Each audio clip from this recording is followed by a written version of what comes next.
नमस्कार, मैं रीमा प्रसाद। इस वक्त आप देख रहे हैं रिपब्लिक भारत। बुलेटिन की शुरुआत में सबसे बड़ी खबर पे नजर डालते हैं। दरअसल सीएम योगी आदित्यनाथ ने अखिलेश यादव के बयान पर पलटवार किया है।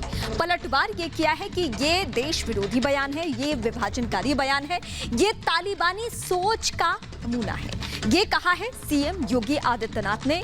क्या कहा था अखिलेश यादव ने, ये एक बार फिर से हम आपको बता दें। दरअसल तुलना की थी जिन्ना की सरदार पटेल, गांधी और सावरकर से, और इसी बात को लेकर फिलहाल उत्तर प्रदेश में चुनावी माहौल में बवाल मचा हुआ है। क्या कहा सुनिए आप पहले जरा।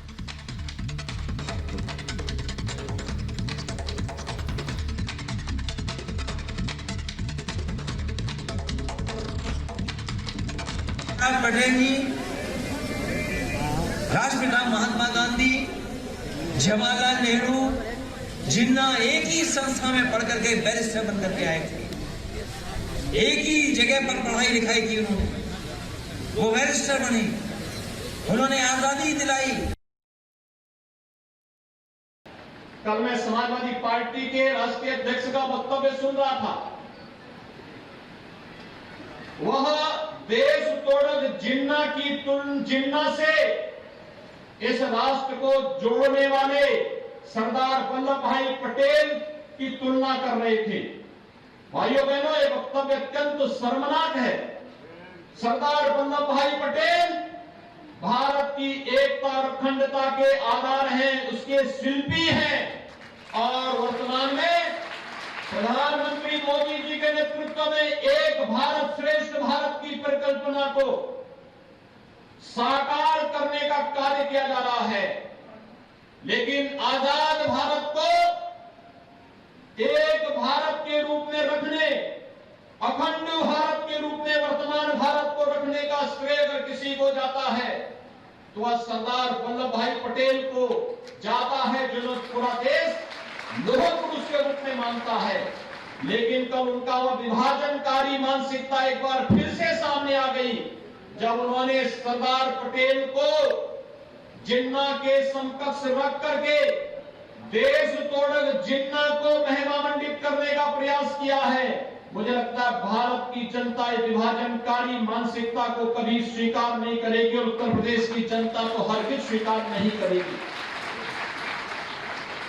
ये तालिबानी मानसिकता है जो हमेशा तोड़ने में विश्वास करता है। पहले सामाजिक तालिबानों को जाति के नाम पर और तमाम अन्य वादों के आधार पर तोड़ने की प्रवृत्ति, और जब अपने मंसूबों पर सफल नहीं हो रहे हैं तो अब महापुरुषों पर लांछन लगा करके पूरे के पूरे समाज को अपमानित करने का प्रयास हो रहा है। इस दुष्प्रवृत्ति को कतई स्वीकार नहीं किया जा सकता है, और पूरे समाज को और पूरे प्रदेश को इसकी निंदा करनी चाहिए। समाजवादी पार्टी के राष्ट्रीय अध्यक्ष को अपने इस कृत्य के लिए प्रदेश की जनता से माफी मांगनी चाहिए, देश की जनता से माफी मांगनी चाहिए कि भारत की अखंडता के शिल्पी सरदार वल्लभ भाई पटेल का यह अपमान देश कभी स्वीकार नहीं कर सकता। चुनावी माहौल में अखिलेश यादव के ऐसे बयान के बड़े सियासी मायने हैं। यही वजह है कि सीएम योगी ने पलटवार किया और उसके बाद डिप्टी सीएम केशव प्रसाद मौर्य ने भी पलटवार किया। क्या कुछ कहा है वो भी हम आपको सुनवाते हैं। उन्होंने सिलसिलेवार तरीके से बड़े आरोप लगाए हैं, पलटवार किया है, और क्या कहा है अखिलेश यादव पर हमला करते हुए, ये बयान भी हम आपको सुनवाएंगे। आप सुनिए जरा। उन्होंने न केवल मोहम्मद अली जिन्ना का नाम लेकर के देश के विभाजन के समय जो करोड़ों की संख्या में लोगों को आज बलिदान हुआ है, उनके बलिदान का अनादर किया है, बल्कि तुष्टीकरण की घटिया राजनीति के कारण से भारत रत्न लौह पुरुष सरदार वल्लभ भाई पटेल का भी अपमान किया है। एक ही विद्यालय में पढ़ने के बाद एक ने देश का विभाजन करवाया और एक ने देश को जोड़ने का काम किया। ये समाजवादी पार्टी नहीं, नमाजवादी पार्टी है। समाजवादी पार्टी के इस बयान की मैं निंदा करता हूं, भर्त्सना करता हूं, और श्री अखिलेश अली जिन्ना उनका कहूं तो मुझे कोई गलत नहीं लगता है। उन्हें तत्काल देश और प्रदेशवासियों से माफी मांगना चाहिए। तो पहले भी हम आपको बता चुके हैं चुनावी माहौल है, और चुनावी माहौल में इसके बड़े मायने हैं। तो सिद्धार्थनाथ सिंह क्या कहते हैं, सुनिए आप जरा।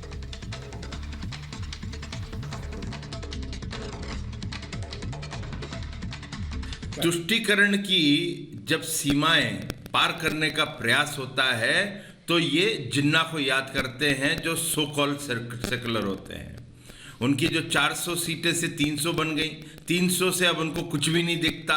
वो साइकिल पे किसी को सवार करते हैं, वो पंचर होती जा रही है। तो अखिलेश जी के जो मुंगेरी लाल के सपने थे वो खत्म होते जा रहे हैं और इसलिए अब वो तुष्टीकरण के लिए जिन्ना को सरदार पटेल जी के साथ जोड़ते हैं और जो कि एक राष्ट्रवादी, प्रखर राष्ट्रवादी, जो एक कहते हैं आइकॉन है भारत के।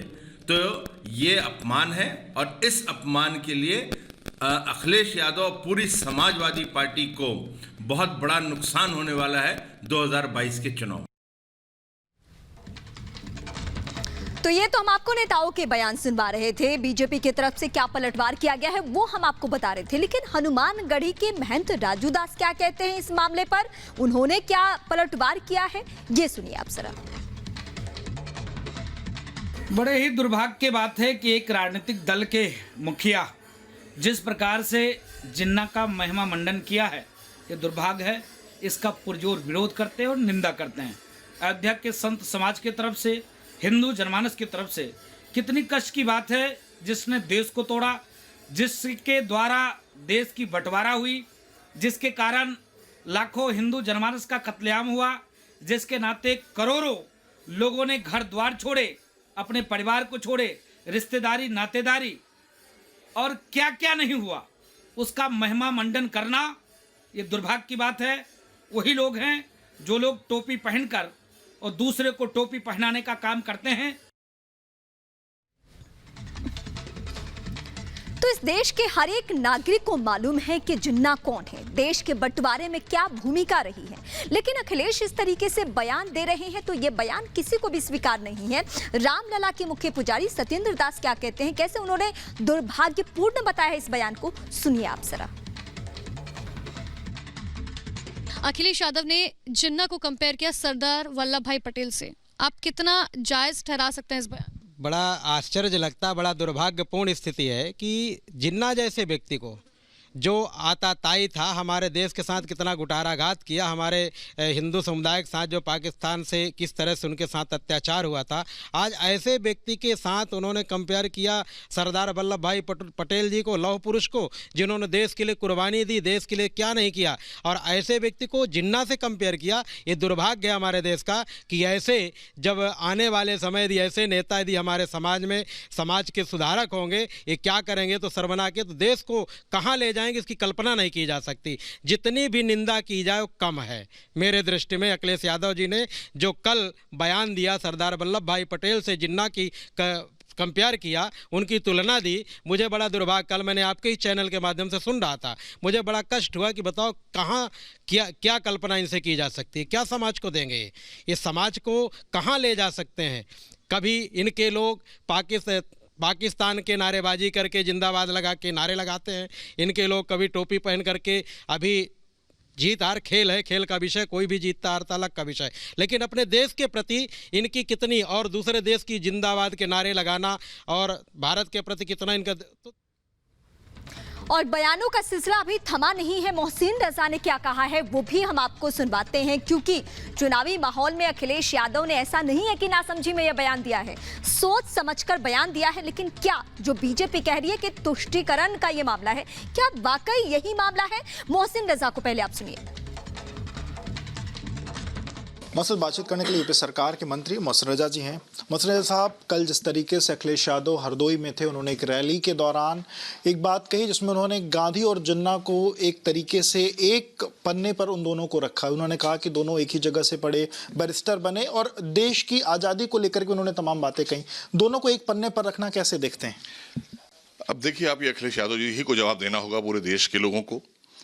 एक विभाजनकारी और एक अखंड भारत की विचारधारा है, जिनकी जन्मदिन पर वो गए थे, वल्लभ भाई पटेल के जन्मदिन के ऊपर अवसर पर वो वहाँ पर गए थे, उस सभा में थे, और उनको अच्छी तरह से पता था कि पटेल जी ने हमेशा अखंड भारत की बात को आगे बढ़ाया है। और वहीं पर उन्होंने एक विभाजनकारी जिन्ना की बात को वहां पर यह कहकर कि वो देश की आज़ादी में लड़ाई, जिसने देश को बांट दिया वो आज़ादी की लड़ाई लड़ेगा, तो ये तो बड़ा हास्यास्पद बयान है। और मुझे लगता है कि देश के लोगों से उन्हें इस बात को साफ करना चाहिए कि हमसे गलती से निकल गया। अगर गलती से नहीं निकला है तो ये माना जाएगा कि तुष्टीकरण की राजनीति और कहीं ना कहीं समाजवादी जो है वो जिन्नावादी पार्टी होने जा रही है और जिन्नावादी की तरफ जा रहे हैं ये लोग, और इनको देश की और प्रदेश की जनता जवाब देगी 2022 में। क्योंकि अब इस तरह की अगर बात आ गई है कि आप जिन्ना की तारीफ करेंगे मंच से और एक राष्ट्रीय पार्टी के अध्यक्ष, आप अपने को कहते हैं कि राष्ट्रीय अध्यक्ष हैं वो समाजवादी पार्टी के, और इस तरह का गैर जिम्मेदाराना बयान अगर वो दे रहे हैं तो देश की जनता और प्रदेश की जनता को